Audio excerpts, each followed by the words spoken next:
नमस्कार। एकता, शान्ति र संस्कारको सम्वाहको कालिका एचडीमा तपाईँलाई स्वागत छ। म सुनिल पराजुली। कालिका समाचार सुरु गरौँ प्रमुख समाचारका शीर्षकहरूबाट। कालिका समाचारको साथमा Vijay steel, want to rule, Vijay cement, तपाईको सपनाको मजबुत निर्माण। नेपालको अति लोकप्रिय मोटरसाइकल हिरो सुपर स्प्लेन्डर। चुनावको तयारी तीव्र बनाउन निर्वाचन आयोगलाई प्रधानमन्त्री ओलीको सुझाव। उपप्रधानमन्त्री ईश्वर पोखरेल, नेकपा महासचिव विष्णु पौडेल र नेता सुभाष नेमाङ पनि आयोगमा। प्रतिनिधि सभा विघटन सदर भएको खण्डमा नेपाल ठूलो राजनीतिक भुमारीमा फस्ने नेकपा अध्यक्ष प्रचण्डको भनाई। सरकारले सभा गरेर तेस्रो जनआन्दोलन सुरु भयो भन्नु लोकतन्त्र विरुद्धको उपहास भएको टिप्पणी। म्यानमारमा सैनिक कुको विरोधमा उत्रिएका प्रदर्शनकारी र प्रहरीबीच झडप।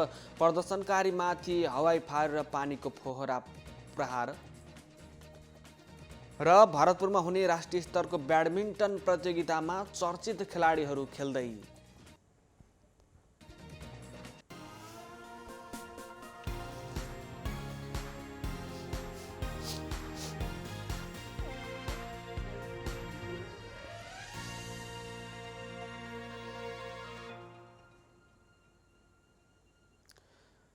कालिका समाचार सुरु गरौँ राष्ट्रिय समाचारबाट। प्रधानमन्त्री केपी शर्मा ओलीले निर्वाचनको तयारीको काम निरन्तर अगाडि बढाउन निर्वाचन आयोगलाई आग्रह गर्नुभएको छ। निर्वाचन आयोगको कार्यालय पुगेर प्रधानमन्त्री ओलीले सो आग्रह गर्नुभएको प्रधानमन्त्रीका प्रेस सल्लाहकार सूर्य थापाले जानकारी दिनुभएको छ। आयोग कार्यालय परिसरमा पत्रकारहरूसँग थापाले भन्नुभएको छ, प्रमुख निर्वाचन आयुक्त दिनेश थपलियाले निर्वाचनको तयारीबारे जानकारी गराउनुभयो। प्रधानमन्त्रीज्यूले आयोगले गरिरहेको तयारीको सन्दर्भमा धन्यवाद ज्ञापन गर्नुभएको छ र निर्वाचनको तयारीको कामलाई निरन्तर अगाडि बढाउन सुझाव पनि दिनुभएको छ। प्रधानमन्त्री ओली निर्वाचनको तयारीबारे जानकारी लिन आयोगको कार्यालय कान्तिपथ पुग्नु भएको थियो। प्रधानमन्त्रीसँगै उपप्रधानमन्त्री ईश्वर पोखरेल, नेकपा महासचिव विष्णु पौडेल र नेता सुभाष नेमाङ पनि आयोगको कार्यालय पुग्नु भएको थियो।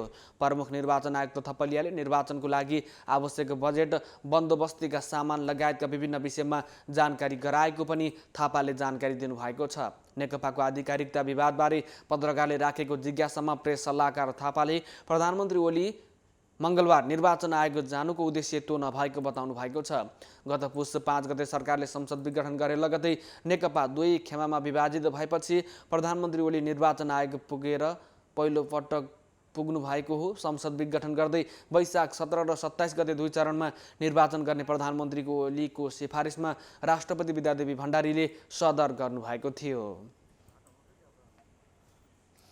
सञ्चार तथा सूचना प्रविधि मन्त्री पार्वत गुरुङले तोकिएकै मितिमा निर्वाचन हुने बताउनु भएको छ। मङ्गलबार मन्त्री परिषदको निर्णय सार्वजनिक गर्न सञ्चार मन्त्रालयमा आयोजित पत्रकार सम्मेलनमा बोल्दै मन्त्री गुरुङले तोकिएकै मितिमा निर्वाचन हुने बताउनु भएको हो। तोकिएकै मितिमा निर्वाचन गर्नको निम्ति सुरक्षा परिषदको बैठकले निर्णय गरेको प्रस्तावलाई मन्त्री परिषदले पारित गरिसकेको उहाँको भनाइ छ। ओलीले निर्वाचनको वातावरण बनाउन सरकार तयार रहेको भन्दै अलमलमा नपर्न निर्वाचन आयोगलाई पनि अनुरोध गरिसकेको अवस्थामा निर्धारित मितिमै निर्वाचन हुने उहाँले बताउनु भएको छ।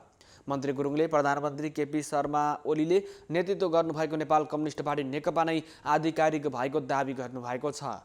प्रचण्ड माधव पक्षले दावी गर्ने हदम्याद सकिसकेपछि निर्वाचन आयोगको कानुन नीति नियमलाई नबुझिकन दावी गरेको उहाँको भनाइ छ। निर्वाचन आयोगले मध्यावधि निर्वाचनको घोषणा गर्ने प्रधानमन्त्री तथा संसदीय दलको नेता केपी शर्मा ओलीलाई मात्रै चिनेको भन्दै उहाँले निर्वाचन आयोगको निर्णयमा विश्वास रहेको बताउनु भएको छ। ओली नेतृत्वको पार्टी नै आधिकारिक पार्टी हो भन्ने सबैले बुझ्नुपर्ने उहाँको भनाइ छ। उहाँले पछिल्ला दिनमा स्वतन्त्रताको आडमा छाडा, उत्तेजित, व्यक्ति केन्द्रित अदालत र राष्ट्रपति संस्थामाथि अभिव्यक्ति दिइने गरेको र सामाजिक सञ्जाल र अनलाइनले प्रसारण गरेको भन्दै यसले लोकतान्त्रिक शासन पद्धतिलाई प्रहार गर्ने, हिंसा फैल्याउने र मुलुकलाई मुठभेडतर्फ धकेल्ने खालको अभिव्यक्ति आएको बताउनुभयो। स्वतन्त्रताको उपयोग गर्ने नाममा दर्ता बिना चलेका फेसबुक, युट्युब, अनलाइनको विकृति रोक्न छिट्टै सामाजिक सञ्जाल सम्बन्धी निर्देशिका 2077 जारी गर्ने तयारी गरिएको पनि उहाँले जानकारी दिनुभएको छ। नेपाल कम्युनिस्ट पार्टी नेकपा प्रचण्ड माधव समूहका अध्यक्ष पुष्पकमल दाहालले प्रतिनिधि सभा विघटन गर्ने सरकारको निर्णय सदर भएको खण्डमा नेपालमा ठूलो राजनीतिक भुमरीमा फस्ने बताउनु भएको छ। नेपालबाट अन्तर्राष्ट्रिय सञ्चार माध्यमको लागि काम गर्दै आएका पत्रकारहरूसँग मङ्गलबार काठमाडौँमा भएको भेटमा अध्यक्ष दाहालले बाहिर सुन्नमा आयो जस्तै सेटिङ अनुसार नै निर्वाचन आयोग र सर्वोच्च अदालतको निर्णय आयो भने मुलुकको ठूलो राजनैतिक भुमरीमा फस्ने चेतावनी दिनुभएको हो। यद्यपि आफूहरू संविधानको अक्षर र भावना अनुसार नै न्यायालयबाट निर्णय आउने विश्वस्त रहेको उहाँले स्पष्ट पार्नु भएको छ। ओलीले संविधानभन्दा बाहिर गएर गरेको निर्णयलाई सर्वोच्चले सदर गर्छ जस्तो नलागेको उल्लेख गर्दै उहाँले त्यसो भयो भने आफूहरूले गम्भीर रूपमा विचार गर्नुपर्ने अवस्था सिर्जना हुने बताउनु भएको छ। उहाँले असंवैधानिक र अलोकतान्त्रिक कदम अनुसारको निर्वाचन पनि अलोकतान्त्रिक र असंवैधानिक नै हुने तर्क गर्नुभएको छ। अध्यक्ष दाहालले प्रधानमन्त्री ओली आफैले प्रतिगमन गरेर आफै प्रतिगमनका विरुद्ध सभा आयोजना गर्नु आश्चर्यजनक रहेको टिप्पणी गर्नुभएको छ। उहाँले सरकारको संविधान विरोधी कदम विरुद्ध आफूहरू सङ्घर्षमा लाग्नु स्वाभाविक भए पनि सरकार पक्षले नै सभा गरेर तेस्रो जनआन्दोलन सुरु भयो भन्नु लोकतन्त्र विरुद्धको उपहास भएको बताउनुभयो। उहाँले प्रधानमन्त्री ओलीले राज्य शक्तिको दुरुपयोग र प्रतिस्पर्धामा उत्रिएको दावी गर्नुभएको छ। प्रधानमन्त्रीले निरङ्कुश ढङ्गले आफ्नो शासन अवधि लम्ब्याउन खोजेको र त्यो पुरा नहुने ठोकुवा गर्नुभयो।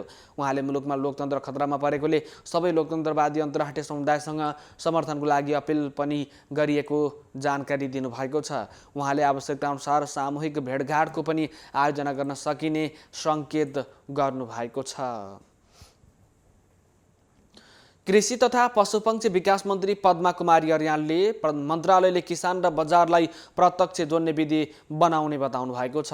मङ्गलबार कालीमाटी फलफुल तथा तरकारी बजारको अवलोकन गर्दै मन्त्री अर्यालले किसानको पसिनाको उचित मूल्य प्राप्त गर्नुपर्ने बताउँदै बजार र किसानलाई प्रत्यक्ष जोड्ने विधिको निम्ति मन्त्रालयले सोच बनाएको बताउनु भएको छ। उत्पादित वस्तुको बजारीकरणको व्यवस्था गर्नु, आजको आवश्यकता भएको किसानलाई बजारको आवश्यकता गर्न उत्पादित वस्तुको बजारको ग्यारेन्टी सरकारले गर्ने उहाँको भनाइ छ।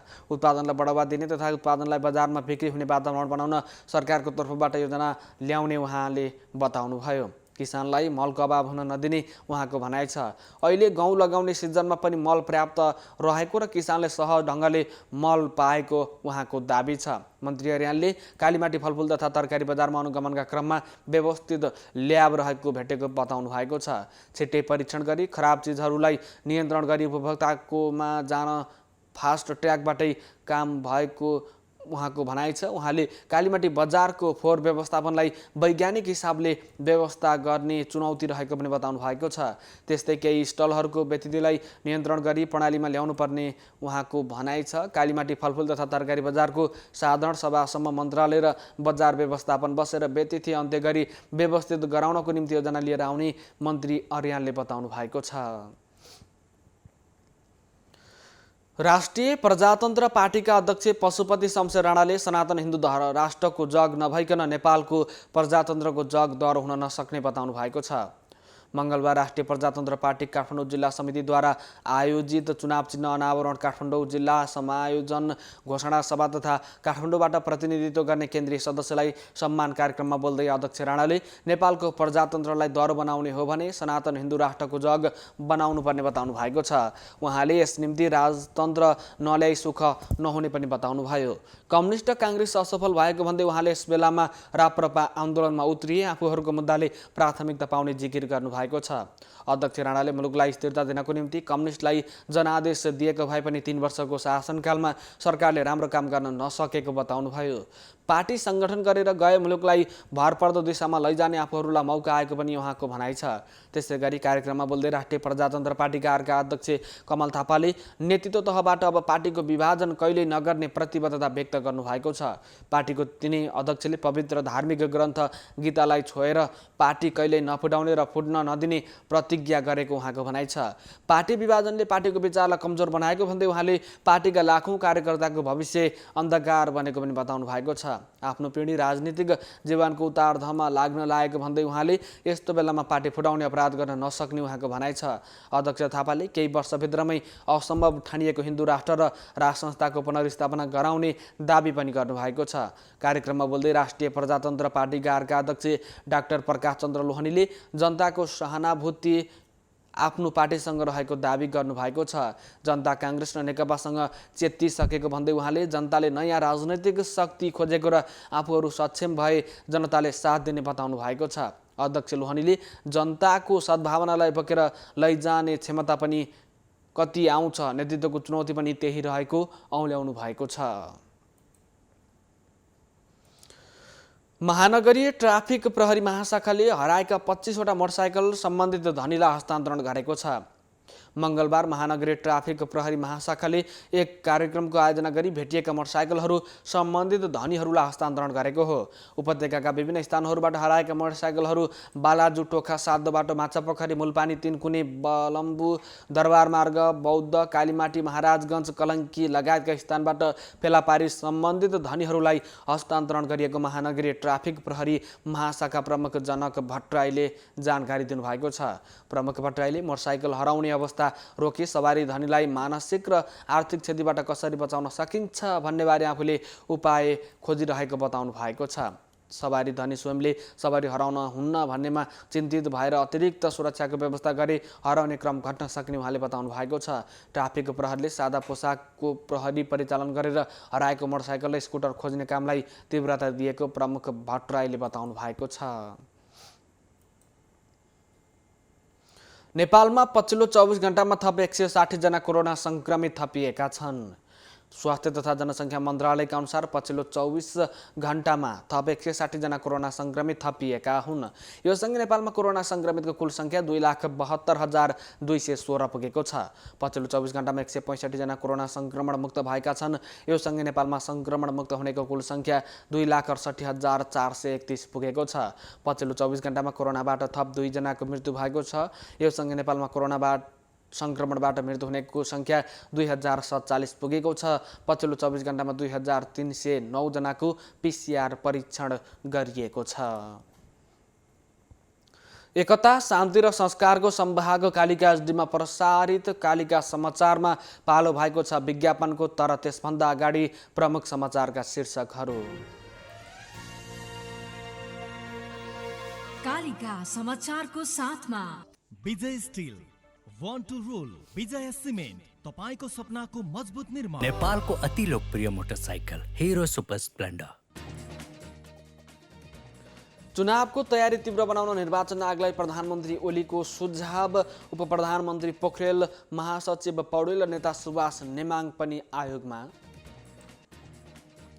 प्रतिनिधि सभा विघटन सदर भएको खण्डमा नेपाल ठुलो राजनीतिक भुमारीमा फस्ने नेकपा अध्यक्ष प्रचण्डको भनाई। सरकारले सभा गरेर तेस्रो जनआन्दोलन सुरु भयो भन्नु लोकतन्त्र विरुद्धको उपहास भएको टिप्पणी। म्यानमारमा सैनिकको कुको विरोधमा उत्रिएका प्रदर्शनकारी र प्रहरी बीच झडप, प्रदर्शनकारीमाथि हवाई फायर र पानीको फोहरा प्रहार। र भरतपुरमा हुने राष्ट्रिय स्तरको ब्याडमिन्टन प्रतियोगितामा चर्चित खेलाडीहरू खेल्दै।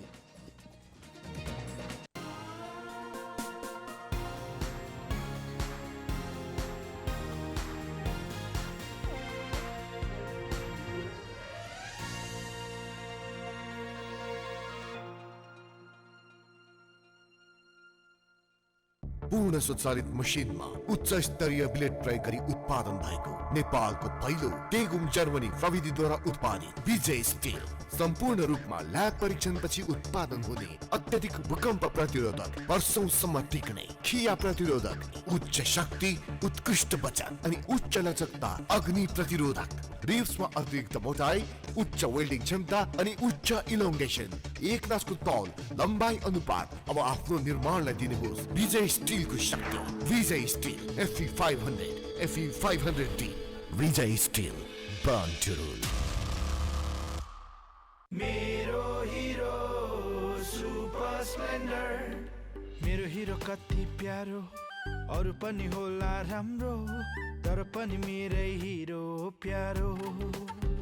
पहाडेर ओहो तराई कति सुन्दर हाम्रो, बाधा भने कति हो, त्यसैले हिरो सुपर स्प्लेन्डर नै प्यारो। घाम लागे हुन्छ धुलो, पानी परे हिलो मैलो, त्यसैले त हिरो सुपर स्प्लेन्डर नै प्यारो। सबैलाई सुहाउँदो सुपर स्प्लेन्डर नै प्यारो। नेपालको अति लोकप्रिय motorcycle Hero Super Splendor.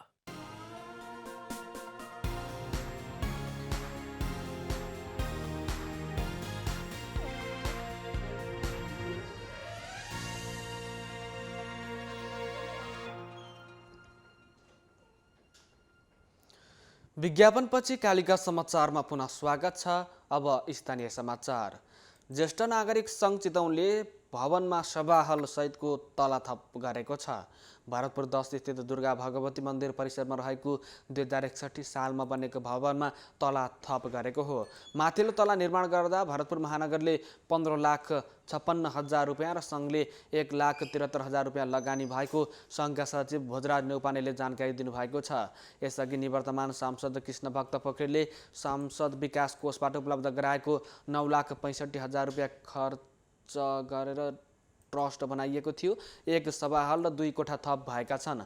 Bharatpur महानगरका mayor Renu दाहालले मङ्गलबार भवनको उद्घाटन गर्नुभएको थियो। मेयर दाहालले ज्येष्ठ नागरिकका हरेक मागहरू पुरा गर्न प्रतिबद्ध रहेको बताउनुभयो। ज्येष्ठ नागरिकलाई सरकारले उपलब्ध गराउने हरेक सेवा सहजै उपयोग गर्ने वातावरण बनाइने बताउनुभयो। भरतपुर 10 का वडा अध्यक्ष अरुण पीडित भण्डारीले मन्दिर परिसरलाई हरियाली पार्क बनाउन सहयोग गर्ने बताउनु भएको छ। मन्दिर परिसर करिब 5 कट्ठामा छ। वृद्ध कल्याण सेवा सङ्घबीच 2076 मा एकीकरण भएपछि बनेको सङ्घले ज्येष्ठ नागरिकका पीर मर्का बुझ्ने र जमघट गराउने कामको अगुवाई गर्दै आएको छ। सङ्घका अध्यक्ष केदारनाथ तिमिल सिन्हाले ज्येष्ठ नागरिकलाई गोलबद्ध गर्दै हक अधिकारको वकालत गर्दै आएको बताउनु भएको छ। सङ्घले डे केयर सेन्टर, भजन कीर्तन, भेला, छलफल, स्वास्थ्य शिविर लगायतका गतिविधि गर्दै आएको छ। स्कुलमा पुगेर पुस्ता हस्तान्तरण कार्यक्रम गर्दै ज्येष्ठ नागरिक सम्मान तथा ज्ञान शिव आदान प्रदान गर्दै आएको बताउनु भएको छ। भरतपुर अस्पतालमा ज्येष्ठ नागरिक वार्डमा 20 मात्रै शैय्या भएकोले शैय्या विस्तार गर्नुपर्ने, अस्पतालमा उपचार लिन जाँदा घण्टौँ उभिएर पालो कुट्नुपर्ने अवस्था हटाउन माग गरिएको छ। कालिका समाचारमा अब अर्थ समाचार।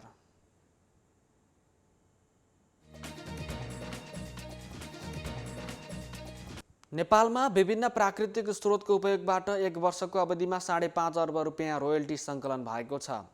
अर्थ मन्त्रालयका अनुसार आर्थिक वर्ष 76-77 मा रोयल्टी सङ्कलनबाट कुल 5 अर्ब 43 करोड 9,38,300 रुपियाँ रोयल्टी सङ्कलन भएको छ। मन्त्रालयका अनुसार 5 माघको मन्त्री परिषद बैठकले रोयल्टी बापत उठेको रकम बाँडफाँड गर्ने निर्णय गरेको थियो। अन्तर सरकारी वित्त व्यवस्थापन 2074 अनुसार सङ्घीय विभाज्य कोषमा 1 वर्षभर जम्मा भएको रकमलाई 3वटै तहका सरकारले पाउनुपर्ने विभाजन अन्तर्गत बाँडफाँड गरिएको हो। मन्त्री परिषदको निर्णयसँगै अर्थले बाँडफाँड भएको रकम निकासा गर्न महालेखा नियन्त्रक कार्यालयलाई पत्र समेत काटिसकेको छ। महालेखा नियन्त्रक कार्यालयको विवरण अनुसार 1 वर्षको अवधिमा बाँडफाँड भएको रोयल्टीबाट सबैभन्दा ठुलो रकम विद्युत रोयल्टी बापत सङ्कलन भएको हो। तथ्याङ्क अनुसार विद्युत रोयल्टीबाट मात्रै 2 अर्ब 84 करोड 43 लाख रुपियाँ राजस्व सङ्कलन भएको छ। कालिका समाचारमा अब अन्तर्राष्ट्रिय समाचार। म्यानमारमा सैनिक कुको विरोधमा उत्रिएका प्रदर्शनकारी र प्रहरी बीच झडप भएको छ। भिडलाई नियन्त्रण गर्ने क्रममा प्रहरीले प्रदर्शनकारीमाथि हवाई फायर गर्दै पानीको फोहरा समेत प्रहार गरेको छ। म्यानमारमा सेनाले कु गरेको आज 6औं दिन हो। प्रदर्शनमा शिक्षक, कानुन व्यवसायी, कर्मचारी लगायतको सहभागिता छ। म्यानमारमा प्रजातन्त्रवादी नेत्री आङ सान सुची लगायतको रिहाईको लागि दबावमूलक प्रदर्शनहरू भइरहेका छन्। हजारौंको सङ्ख्यामा रहेका प्रदर्शनलाई म्यानमारमा पछिल्लो 1 दशक यताको सबैभन्दा ठुलो प्रदर्शनको रूपमा लिएको छ। जनता सडकमा ओर्लिएपछि सेनाले ठुलो जमात भेला हुन प्रतिबन्ध लगाएको छ। 5 जनाभन्दा बढी व्यक्ति सार्वजनिक स्थानमा जम्मा हुन नपाइने आदेश दिएको छ। केही सहरहरूमा राति कर्फ्यू समेत लागू गरिएको छ। तर सेनाको आदेशको अवज्ञा गर्दै हजारौं जनता विरोध प्रदर्शनमा उत्रिएका छन्। सैनिकको विश्वभर आलोचना भइरहेको छ। कालिका समाचारमा अब खेल समाचार।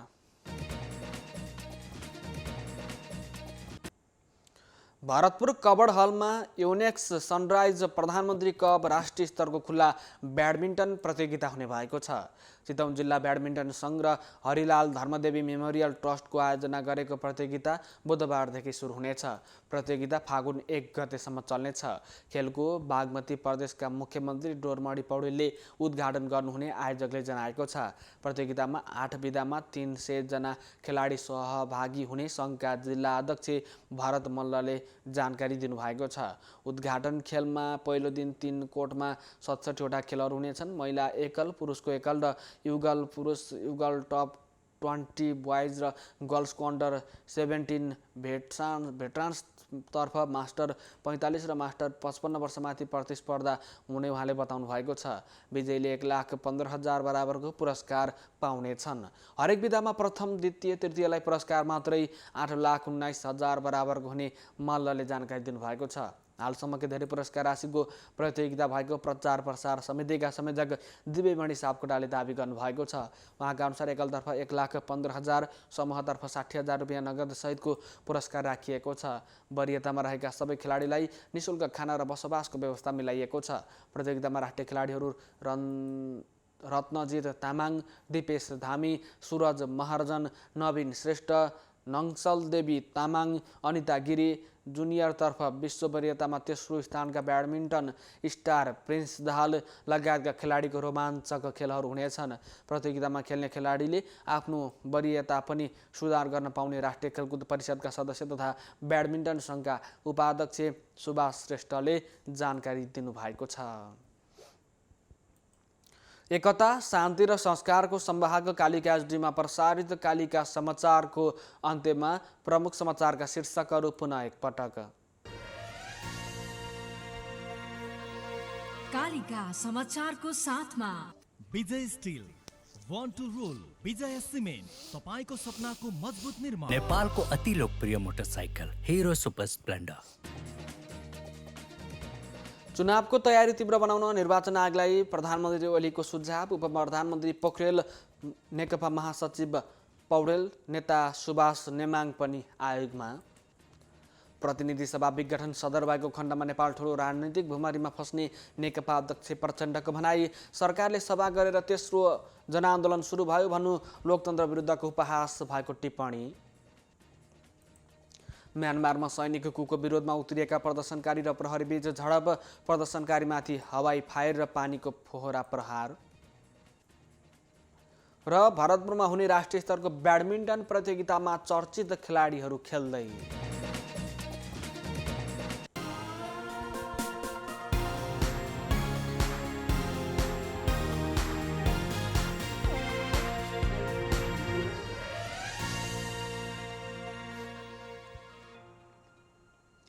एकता, शान्ति र संस्कारको संवाहक कालिका एचडीमा प्रसारित कालिका समाचार अहिलेको लागि यति नै। हेर्दै गर्नुहोला कालिका एचडी। म सुनिल पराजुली बिदा हुन्छु। नमस्कार।